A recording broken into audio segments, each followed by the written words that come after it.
want you to remember I said that because I'm going to come back to something like that. You know, I've been in network marketing now 30 years full time. And I came to network marketing from the investment business. I owned an investment firm. Before that, I was a high school teacher. And I am somebody who, in the 30 years I've been here, I observe everything.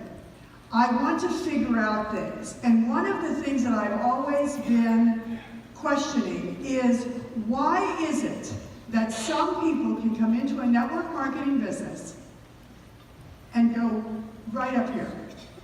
And then others only seem to make it about here, and then they kind of fade away. And then there's the ones that never get off the ground. And if you ask distributors, they will tell you that it's because this one had experience, this one had really good contacts, this one's a really good speaker, this one is just so outgoing, everybody just comes right to them. You know, this one had a whole team they brought with them. And there's always a reason like that. But I will tell you, it's not that. Because if you listened to Tony and Katie, it's a whole different thing. Do you know why some people are successful and others are not? The 6 inches between their ears. That's what it is. Successful people look at the world as a place of opportunity and possible accomplishment. The people that are not successful look at the world as a place that's just there to give them problems. That no matter what they do, every single thing goes wrong. They are the people who believe they can't do it. And sometimes when you see diamonds on the stage, you think they always had that attitude. They always believed the world was a place of opportunity. But for most of us, that isn't true. I grew up in a household where neither one of my parents graduated from high school. My dad worked in a factory. I think the year he made the most money, he made $5,000 a year. My mom was a stay-at-home mom. He died when I was 11. I was an only child, so it was my mom and I. And of course, she had menial jobs because she didn't have a high school education. But we managed together to work hard enough that I got to go to college. Graduated and became a teacher. Now, you would have thought, coming from no money, I might have thought about the fact that I was going into a profession that way there was no money. But I didn't. So, about 7 or 8 years later, I realized I'm not going to own a home on that salary. And I happened to be looking at a newspaper, and there was an ad in the paper, and it said, my last year teaching, I made $13,600 a year. Last year I made $42,500.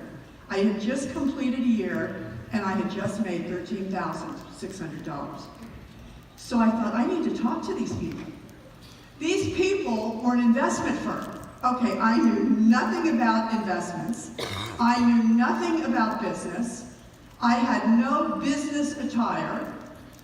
And the only college course that I was required to take that I hated was economics. But I thought, 42.5, I might go. So I went and I interviewed with this gentleman. And I have no idea why I decided to do this, because I didn't come from a family that took a lot of risks. But he said to me, this is a commission-only business. Okay, there's no salary, commission only. I didn't have a big savings on the salary I had to kind of cushion me. And it's going to cost you $598 to take the licensing exams. You might as well said you need 50 grand, because that's what it felt like to me. I borrowed the money. And I finished my school year out the following year, and I went into the investment business. But I'm going to tell you what really changed my life. The day I signed the agreement and gave him the $598, he handed me 2 cassette series. Tells you how long ago that was, right? 2 cassette series. One was Jim Rohn, 7 Secrets of Wealth and Happiness. And the other was Brian Tracy, The Psychology of Achievement. And those two tapes changed my life. I wouldn't be standing here if he hadn't handed me those two tapes. From that point forward, you would rarely get in my car that there wasn't a cassette series there. So when you think about it's the 6 inches between your ears and how you see the world, how do you change that as an average person? Well, for me, it began with those cassette tapes. And as I got better, I went to seminars, I'm a big reader, I read a lot. And here's what you have to think about. This is what controls your view of the world. Number one, what you say to yourself. Now, last time you looked in a mirror, did the first thing you think about was how good you looked? Or did you notice that one thing that really just isn't right about you? Right? If you looked in a full-length mirror, what did you think about? How good you looked? Or, gee, I could lose a few pounds. Right? We never think about the good. I had a guy say to me one day that he said, I want you to go home. This was the gentleman that had got me into the investment business and gave me the cassette tapes. He said, I want you to go home, and for the next 24 hours, I want to tell you I want you to count how many times you say, I can't, to yourself in the next little bit. You should try that, because we say it a lot to ourselves. So what we need to do is to pay attention to what we say to ourselves and what we daydream about. I am the world's best daydreamer. Very best. I can be driving my car, miss an exit, get off at the next exit, turn around, and miss the other one coming back. Because I've got this really good daydream going on. I used to decorate and design houses in my brain. And I remember the day I went to look at a house, and I'm telling you, I could hear the music to the Twilight Zone. It was so creepy, because it looked so much like what I had been daydreaming about. So I got to a point that I would do that. I would daydream about what I wanted, and I always got it in my daydreams. That's talking to yourself. I've worked with Paula Pritchard now for 30 years. We both had vision boards. We'd look at them every day, and I can remember she went to North Carolina, and she bought a piece of property there. And when she took me to see it, I said to her, I said, I think that's the property that's on your vision board. She said, no, it's not. No, it's not. That one on my vision board is in Coeur d'Alene, Idaho. We came back, it was from North Carolina, and it was the exact same view. So it really does work. So you're going to pay attention to what you think about and what you daydream about. Then what you're going to do is you're going to pay attention to what you listen to, read, and watch. Now, I like TED Talks, because you want to keep learning, right? You want to keep growing. My problem is I can only do it when I've got a lot of time, because when I go to one, then I see another one, and then I get caught up in this stuff on it. But it's so much easier today. I mean, you can go to YouTube and find any motivational speaker on there. You can listen to podcasts. There is just so much available for you to listen to. I don't mean you have to do that only. I like to read fiction. I am a great fan of Game of Thrones. So I love all that stuff, but I also do the other work to keep myself moving forward. And the hardest one is you have to pay attention to who you spend your time around. And I'm going to tell you, if you do this and you get good at it, you're going to lose friends. Because here's what happens. You know those cassette tapes? I had a friend of mine that every time she got in my car, she'd make fun of me. You still listening to this? Finally, I had had enough. So she got in my car one day and made the same comment she always made. You still listening to this crap? I said, how about if we compare their incomes last year. She never mentioned it again. Now, we weren't as good of friends as we used to be. And then I had a person, when I left the investment business to go into network marketing, she was somebody I'd worked with in the investment business, and she said to me, I can't believe you get involved in one of those scams. Any of you ever had anybody say, okay, here's your answer. I said, so, are you saying I am too stupid to recognize a scam, or I am dishonest enough to be involved in one? Oh, that's not what I meant. Look, there's only two choices here. I'm either stupid or I'm dishonest. But you know what? Nobody has the right to say that kind of thing to you. They don't have that right. They have the right to say, no, this is not for me. But they don't have the right to question your ability to make a decision. You make a decision, you shouldn't put up with that. And if you have friends or family that are constantly talking about what's wrong with you, how could you do this, you can't be successful, you have two choices. You can continue to let them tear you up, or you either limit your time with them, or you eliminate it. And we've eliminated a lot over the years. But that's it. Now your only problem is if you're married to one. That's a problem. And what I've always told people is just don't talk about it. Just go do what you do. Once you start making good money, they'll come around. So those are a few things you can do to begin to work on that mind. The other thing you need, and the other difference between somebody who is here and somebody who is here, is the people that are here have learned to believe in themselves. Okay, we believe in ourselves. When Paula and I came to Jeunesse, we didn't look to see how we would get to Jade. We walked right up the thing and said, okay, what do we got to do to get to Diamond? That's what we wanted to do. But we've been doing this for a long time. So that was our first shot. But what you do is you pick your goal, and then you tell yourself all the time that you can do it. Do you know what I hate? I hate exercise. I used to run. Into that runner's high, I never got it.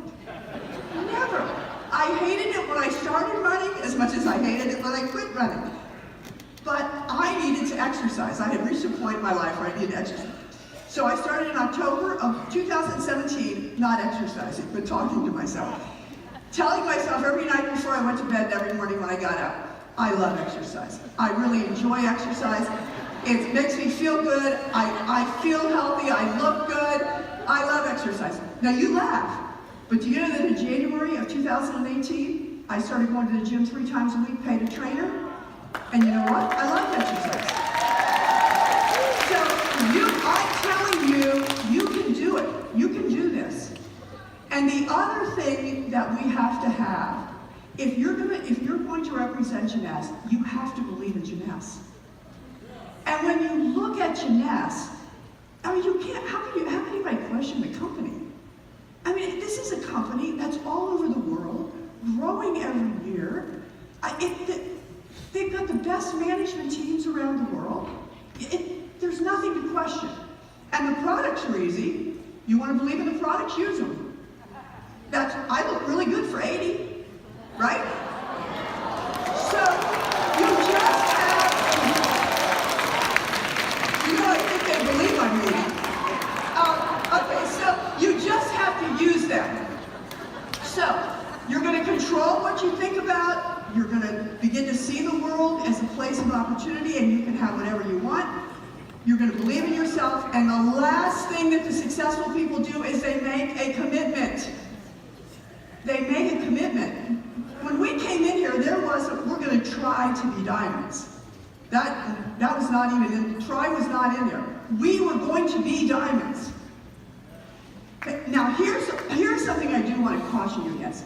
When somebody's on a stage, I don't want you to ever compare yourself to them. Because here's what happens. Do you know I got in and I went diamond in 3 days? Okay. or I went diamond in 2 months. Or Paula and I did it in 7 months. But we didn't really do it in 7 months. We did it with all the 28 years of experience we had to that point, and we brought a team of 28 leaders with us from another company. So you can't compare that. You have to run, as we tell our people, you stay on your game. You figure out what you want, and you stay on your game. And you try to do the things that will make you feel better and feel more confident, have the belief in yourself and the belief in the company, because I'm telling you, you can do this. It's not for everybody. It isn't. There are people who come in and they don't like it. And there's nothing wrong with that. But you have the opportunity here to change your life and the life of your families. But more importantly, you have the ability to change the lives of people you don't know yet. And that's a wonderful opportunity. Paula and I controlled in 2001, I controlled the company investments, my investments, and Paula's investments. And of course, it wasn't a good year, if you remember. 2000, it wasn't a good year. And we were working in Europe, and I had given discretionary power to a broker. If you don't know what that means, it means they can trade without you. So she traded, and when the market crashed, we lost, I think it was about 68%, 70% of our portfolios across the board. But you know what? We were getting ready to retire. And I think about all the people that we have worked with since 2000 that we would never have met, we would never have helped, they would never have had maybe the opportunity to get involved in network marketing. But because something bad happened to us, it meant something good happened down the road. And that's the way you have to look at the world. Bad things happen. And if you keep this in mind, now this, I'm going to turn my back because I need to show you this. Stock market, you know, it's like this. Okay, that's your business. Somebody comes in, oh, you're so excited, everything's great, oh, I'm so excited. Somebody says no. Oh, no, I'm all the way down here. Okay, it's getting good, they're coming in, they're coming in, they're coming in. My best person just quit. Okay, this is the way the business works. You have good, I have bad days. I mean, there are days when I think, why do I do this? But it goes away pretty quick because I've learned how to get rid of it. But what you have to remember is, it isn't what you do up here that's going to make you successful. What's going to make you successful is how you deal with the down times. And that is what you have to work on. Don't let somebody else tell you you can't do it. Just do it. Just keep working at it and keep working on what's here. Because I'm telling you what, I've done this for 30 years. It has been a wonderful ride. I mean, I've been all over the world. We've got friends all over the world. It's the best business in the world. And coming to network marketing was the best decision I ever made. Thank you.